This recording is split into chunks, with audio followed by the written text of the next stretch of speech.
வணக்கம். நான் கனி மார்த்தாண்டன். இன்றைய ஜோதிட வகுப்பில் போன பிறவியில் செய்த சுய கர்மா இதை பற்றி இன்னைக்கு ஜோதிட வகுப்பில் பார்க்க போகிறோம். இந்த சுய கர்மா என்பது இந்த பிறவியில் எந்த வகையில் ஒரு ஜாதகரை பாதிக்கும், அதற்கு பரிகாரங்கள் போன பிறவியிலேயே நம்ம செய்திருக்கோமா? எனது போன பிறவியில் செய்த சுய கர்மா என்பதால் போன பிறவியில் அதற்குரிய பரிகாரங்களை நம்ம செய்திருக்கோமா? இந்த கர்மாவிற்காக போன பிறவியில் மனம் வருந்தி அந்த தவறுக்குரிய தண்டனைகளுக்கு பயந்து தெய்வ பரிகாரத்தை நம்ம மேற்கொண்டு செய்திருக்கோமா? இதையும் நம்ம எப்படி ஜாதகத்தில் கணிக்கணுன்றதான் இன்னைக்கு ஜோதிட வகுப்பு. சுய கர்மா ஒரு ஜாதகத்தில் இருந்தால் எவ்வளவு பெரிய பரிகாரங்கள் செய்தாலும் உடனடியான ஒரு நிவர்த்தி என்பது கிடைக்காது. எவ்வளோ பரிகாரங்கள் செஞ்சுட்டேன், ஆனாலும் எனக்கு வாழ்க்கையில் எந்த விதமான மாற்றமும் இல்லை, எதிர்பார்க்கக்கூடிய விஷயங்கள் கிடைக்கவில்லை என்ற புலம்பலுக்கு முக்கியமான காரணம் இந்த சுயகர்மா. சுயகர்மா என்றால் என்ன? சுயகர்மா என்பது ஒரு ஜாதகர் தானே போன பிறவியில் தேடிக்கொண்ட ஒரு கர்ம பலன். இதற்கு யாரையும் நம்ம பொறுப்பேற்க சொல்ல முடியாது. முன்னோர்கள் செய்தது, அம்மா வழியில் வந்தது, தந்தை வழியில் வந்த ஒரு கர்ம பலன் அப்படின்னு நம்ம சொல்லி தப்பிக்க முடியாது. இதற்கு முழுமையான காரணம் இந்த ஜாதகர் தான் அப்படின்றது தான் இந்த சுயகர்மா. இந்த சுய கர்ம பலன் ஒரு ஜாதகருக்கு இருந்தால் அதற்குரிய தண்டனைகள் கண்டிப்பாக உண்டு. இதை பார்க்கறதுக்கு முன்னாடி இது காசி ஜாதகத்திற்குரிய அமைப்பா அப்படின்னு சொல்லி கேட்டுறாதீங்க. காசி ஜாதகம் என்பது வேறு. அது காசிக்கு சென்று கர்ம வினையை தொலைக்கக்கூடிய வகையில், காசிக்கு போனாலும் இந்த கர்மத்தை ஒரு வகையில் நம்ம குறைச்சிடலாம். ஆனால் இந்த ஜாதக அமைப்பு அப்படி கிடையாது. சுய கர்மா என்பது பரிகாரங்கள் மூலமாக ஒரு பலனை எதிர்பார்க்க முடியாத ஜாதக அமைப்பு. இதை மாதிரி ஒரு அமைப்பு இருக்கக்கூடியவர்கள் எவ்வளவு பெரிய பிரச்சனைகளும் போராட்டங்களையும் வாழ்க்கையில் சந்திச்சுட்டே இருப்பாங்க. காசிக்கு போனாலும் தொலையாத கர்மாவாக இருக்கும். அதுதான் இந்த சுயகர்மா. சுயகர்மா ஒரு ஜாதகத்தில் இருக்கிறதா அப்படின்னு தெரிஞ்சுக்கிறதுக்கு சனி செவ்வாய் சேர்க்கை என்பது இருக்கா அப்படின்றத பார்க்கணும்.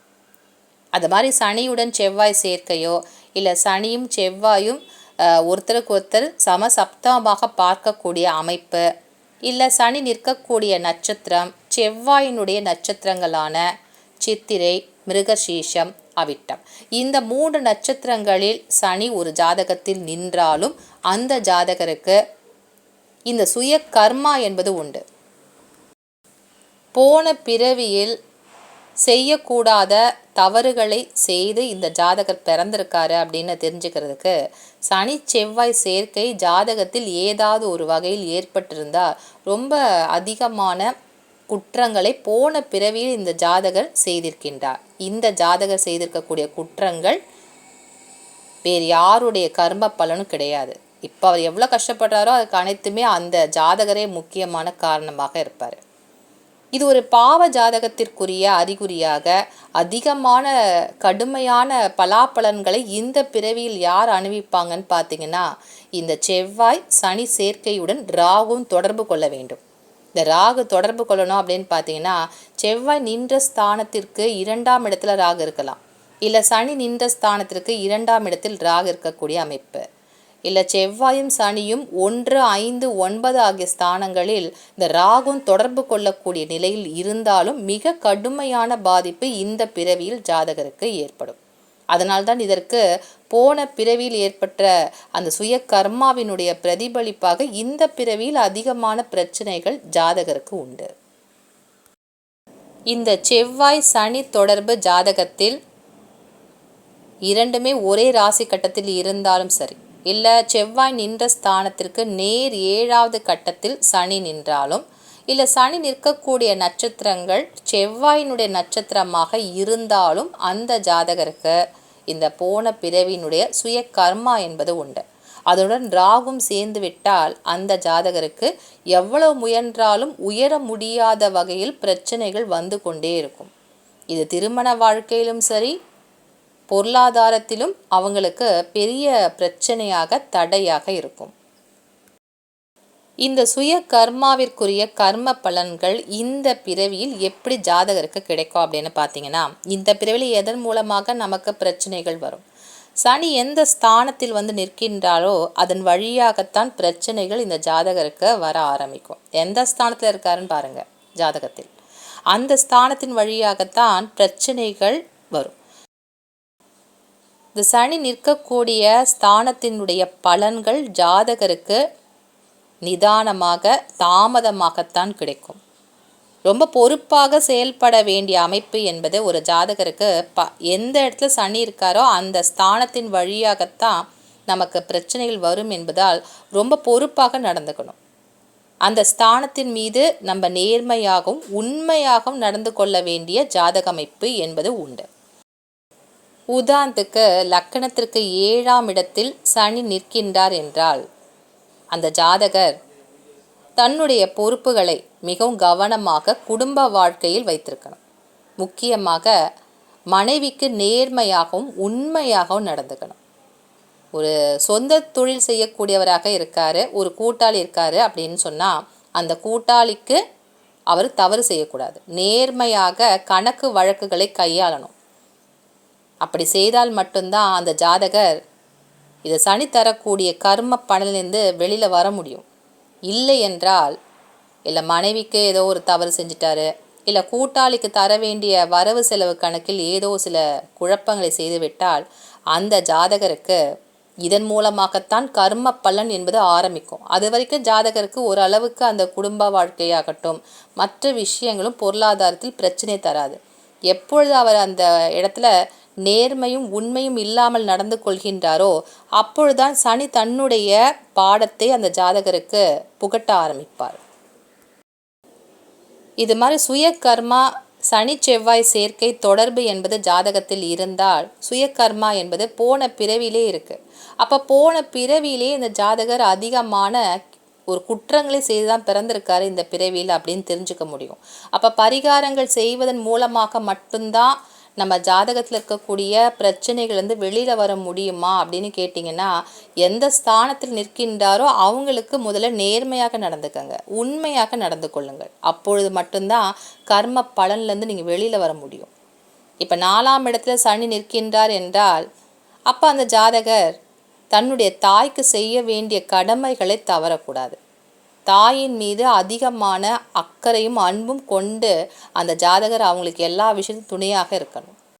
ராகுவுடன் சனி சேர்கின்ற பொழுது மீளாத ஒரு கர்மா, வெளியில் வர முடியாத அளவுக்கு அந்த கர்ம பலன் என்பது இருக்கு அப்படின்றத காட்டுவது தான் இந்த ராகு. சனி செவ்வாய் சேர்க்கை ஒரு ஜாதகத்தில் இருந்தால் அந்த ஜாதகருக்கு போன பிறவியில் அவர் செய்திருக்கக்கூடிய குற்றங்கள் ரொம்ப அதிகம். அவங்க பெரிய ஒரு குற்றம் செய்து பிறந்திருக்கக்கூடிய ஜாதகர் அப்படின்றத தெரிஞ்சுக்கலாம். ராகுவுடன் செய்கின்ற பொழுது தெரிந்தே செய்திருக்கக்கூடிய தவறுகளுக்கு ஆளான ஒரு ஜாதகர், அதாவது போன பிறவியில் அது தப்புன்னு தெரிஞ்சே செஞ்சுருப்பாங்க அப்படின்றதும் இந்த ராகுவை தான் காட்டும். ஏன்னா பேராசையை குறிக்கக்கூடிய கிரகந்தான் ராகு. தன்னுடைய ஆசைகள் அளவுக்கு மீறி பேராசைகளாக மாறி போன பிறவியில் தவறுகள் செய்திருப்பார். ரொம்ப பெரிய பிரச்சனைகள் ஒரு கஷ்டங்களை அடுத்தவங்களுக்கு தந்திருப்பாரு அப்படின்றத இந்த ஜாதகருக்கு இருக்கா அப்படிங்கிறத செவ்வாய் சனியுடன் ராகு சேரக்கூடிய அமைப்பு காட்டும்.